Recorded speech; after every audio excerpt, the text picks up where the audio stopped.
पिछड़ी जाति के होने की वजह से उन्हें कक्षा में बैठने नहीं दिया गया, बरामदे पे बैठने देते थे।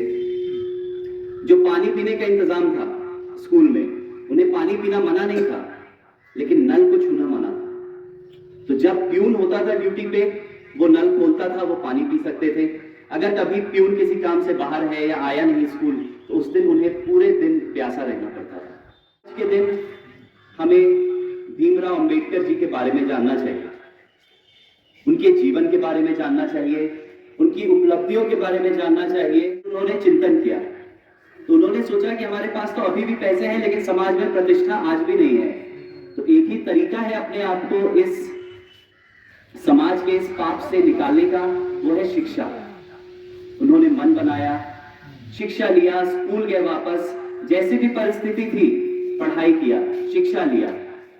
उनसे खुश होकर उस जमाने में बड़ौदा के जो महाराज थे, उन्होंने उन्हें स्कॉलरशिप दिया।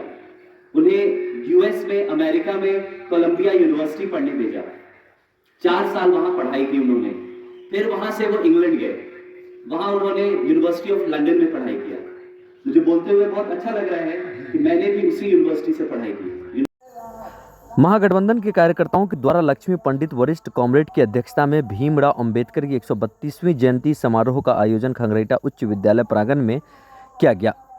इस प्रोग्राम में मुख्य अतिथि के तौर पर राजद युवा नेता और प्रदेश महासचिव आसिफ अहमद ने भाग लिया। सभा की शुरुआत भीमराव अंबेडकर की फोटो पर पुष्पांजलि अर्पित कर बाबा साहब को नमन किया गया। जयंती समारोह के इस अवसर पर आयोजित सभा को संबोधित करते हुए राजद युवा नेता ने जो बाबा साहब के जीवनी के बारे में कहा, वह आप सभी को सुनना चाहिए। जयंती समारोह के इस अवसर पर वरिष्ठ पत्रकार विष्णुदेव यादव, विजय चंद्र घोष, राधे यादव, अमरजीत यादव, मोहम्मद जसीम, राम इकबाल, जकी अहमद पम्मू, मोहम्मद उजाले, सीपीआई के अंचल मंत्री सहित महागठबंधन के कार्यकर्ता बड़ी संख्या में मौजूद रहे। स्कूल में उन्हें पानी पीना मना नहीं था, लेकिन नल को छूना मना था। तो जब प्यून होता था ड्यूटी पे, वो नल खोलता था, वो पानी पी सकते थे।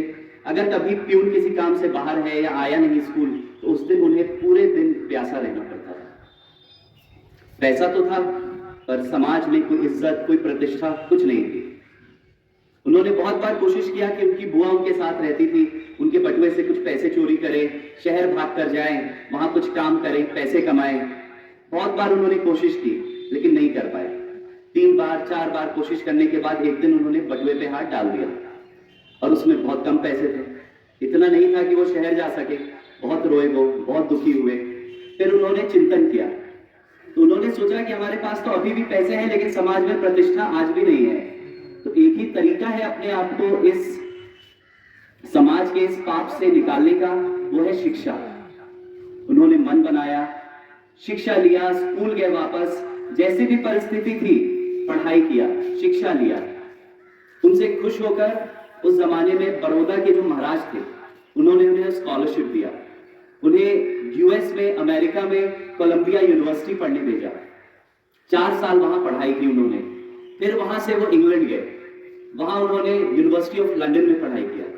मुझे बोलते हुए बहुत अच्छा लग रहा है कि मैंने भी उसी यूनिवर्सिटी से पढ़ाई की, यूनिवर्सिटी ऑफ लंदन। वहां से पढ़ाई करने के बाद वो देश लौटे, यहाँ मेहनत किया, संघर्ष किया, और पिछड़े वर्ग के लोगों के लिए देश में नाम किया, उन्हें प्रतिष्ठा दिलाई, और भारत के संविधान निर्माता के रूप में आज हम उन्हें जानते हैं। इसलिए भाइयों, पैसे से ज्यादा महत्वपूर्ण शिक्षा है।